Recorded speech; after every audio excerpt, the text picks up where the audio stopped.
Hello കൂട്ടരെ, hard വർക്കേഴ്സിൻ്റെ പുതിയൊരു വീഡിയോയിലേക്ക് എല്ലാവരും സ്വാഗതം. അപ്പോൾ കൂടെ നമ്മളൊരു വർക്ക് എന്ന് പറയുന്നത് നമുക്ക് ഇവിടെ ഒരു 500-ൻ്റെ ഒരു ടാങ്ക് ഉണ്ട് കേട്ടോ. അപ്പോൾ നമുക്ക് അതൊന്ന് മാറ്റിയിട്ട് നമുക്കൊരു 750-ൻ്റെ 2 ടാങ്ക് വെക്കാനുള്ള പരിപാടിയാണ്. അപ്പോൾ നമ്മളെ പഴയ ടാങ്ക് ഇതാണ് കേട്ടോ, കേളേന്ദ്രയുടെ പഴയ ഒരു ടാങ്കാണ്. അപ്പോൾ ടാങ്കിന് വേറെ കംപ്ലൈൻറ്റും കാര്യങ്ങളും ഉണ്ടായിട്ട് മാറ്റുന്നതല്ല.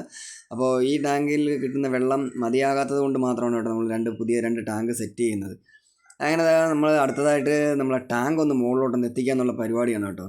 അപ്പോൾ ഇതിൽ നമുക്ക് വേറെ മുകളിലോട്ട് കയറ്റാൻ വേറെ മാർഗ്ഗങ്ങളൊന്നുമില്ല. അപ്പോൾ നമുക്ക് കയറ് വെച്ച് കെട്ടിയാണ് കേട്ടോ സാധനം നമ്മൾ മുകളിലോട്ട് എത്തിക്കുന്നത് എന്ന്.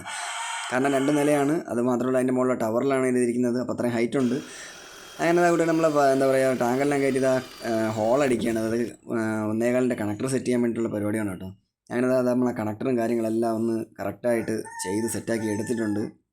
പിന്നെ അതുപോലെ തന്നെ നമ്മുടെ പഴയ ലൈനുമായിട്ട് കൊണ്ടുവന്ന് കണക്ട് ചെയ്ത് കൊടുത്തിട്ടുണ്ട്. അപ്പോൾ നമ്മൾ വേറെ ഒരിടം പൊട്ടിപ്പും കാര്യങ്ങളൊന്നും ചെയ്തിട്ടില്ല കേട്ടോ. കറക്റ്റായിട്ട് ആ ഇരിക്കുന്ന ലൈനിൽ തന്നെയാണ് നമ്മൾ പിടിച്ച് കണക്ഷനെല്ലാം കൊടുത്ത് സെറ്റാക്കി കൊടുത്തിട്ടുണ്ട്. പിന്നെ അത് മാത്രമല്ല, ഇതിന് ഇനിയിപ്പോൾ നമുക്ക് ബേസ് ഇല്ല കേട്ടോ. ടാങ്ക് വയ്ക്കുന്നതിന് ബേസൊന്നുമില്ല. നമ്മൾ ടെറസിൻ്റെ ഫ്ലോറിൽ തന്നെയാണ് വെച്ചിരിക്കുന്നത്. പഴയ ബേസ് നമ്മളത് എടുക്കാൻ പറ്റത്തില്ല, കാരണം ചെറിയ ബേസാണത്. 500-ൻ്റെ ബേസ് ആയതുകൊണ്ട് അത് നമുക്ക് ഉപയോഗിക്കാൻ പറ്റത്തില്ല. അപ്പം 2 ബേസ് കെട്ടണ്ട എന്ന് പറഞ്ഞത് കാരണം മാത്രമാണ് നമ്മൾ തറയിൽ വെച്ചിട്ടുള്ളത്. അപ്പോൾ കൂടെ നമ്മൾ ഇന്നത്തെ വർക്ക് ഇത്രയേ ഉള്ളൂ. Bye bye.